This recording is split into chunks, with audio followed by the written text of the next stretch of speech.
Aujourd'hui, nous allons parler des structures intermédiaires qui ne présentent pas de vide de masculin ou de féminin, mais des déséquilibres récurrents.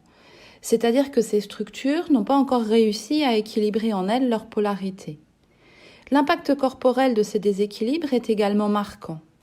Si vous voulez découvrir plus en détail ces structures, vous pouvez suivre les travaux de William Reich, de Lise Bourbeau, de Barbara Ann Brennan ou de Véronique Cohn. Regardez votre écran. La structure du dépendant a un contact facile avec son flux féminin, ses affects, ses ressentis. L'individu ressent ce dont il a besoin.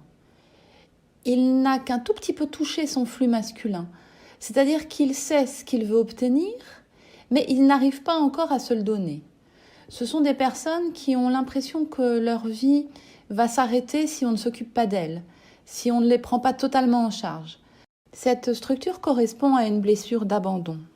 La structure du masochisme correspond à une blessure d'humiliation. Ces individus sont en contact avec leur flux féminin et leur flux masculin, c'est-à-dire qu'ils ont une perception forte des affects et autres ressentis et ils savent passer à l'action.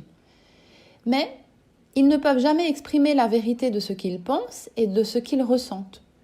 Ils doivent toujours cacher leur vérité, la masquer. Leurs actions sont donc toujours perverties. Ce sont des personnes qui ont eu comme information quand ils étaient petits que s'ils sont eux-mêmes, c'est dangereux. À l'intérieur d'eux, ils se sont interdits d'être eux-mêmes. Et inconsciemment, ils en ont une énorme colère, une vraie rage. Dès qu'ils s'approchent des autres, cette colère bouillonne sans que cela se voie, car l'autre représente la projection de ce qui leur est interdit de faire. L'autre donne l'impression de pouvoir vivre pleinement ce qu'il est, et c'est insupportable pour cette structure. Eux ne peuvent jamais atteindre cet état. Ces individus développent une énorme colère enfouie envers tout le monde. Ils la cachent derrière une bonhomie et une grande jovialité. Ils ne veulent pas rentrer en conflit, donc ils vous servent la soupe. Ils vous disent tout ce que vous voulez entendre, mais par derrière, ils ne font que ce qu'ils veulent. C'est pourquoi ils sont aussi appelés les passifs agressifs. Ce sont des individus qui disent oui tout le temps, mais qui font toujours non. Ils sont également très capables de poser des actions, mais celles-ci sont perverties par leur colère rentrée. Leurs actions ne sont pas là pour leur donner ce dont ils ont besoin pour se sentir bien, mais ce qui doit être fait pour qu'il y ait le moins possible de conflits, car ils cherchent par-dessus tout à faire croire qu'ils sont parfaits tout en faisant payer très très cher, par derrière, leur service. Ils sont les rois des prétextes. Je n'ai pas eu le temps, j'ai dû régler une urgence au dernier moment, j'ai oublié, de manière à vous faire mariner en permanence. Ils en arrivent même à s'auto-punir.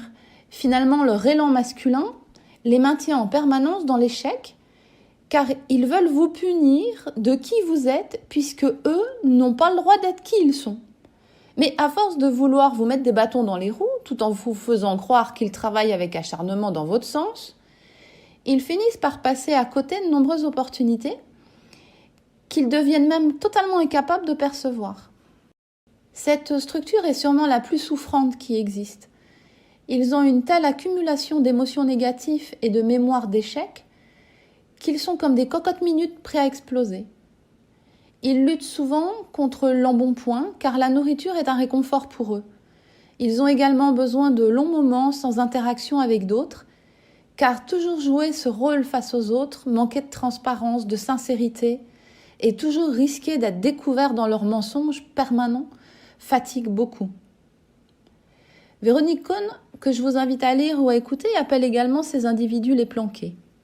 La dernière structure est moins en contact avec son flux féminin, mais beaucoup plus avec son flux masculin.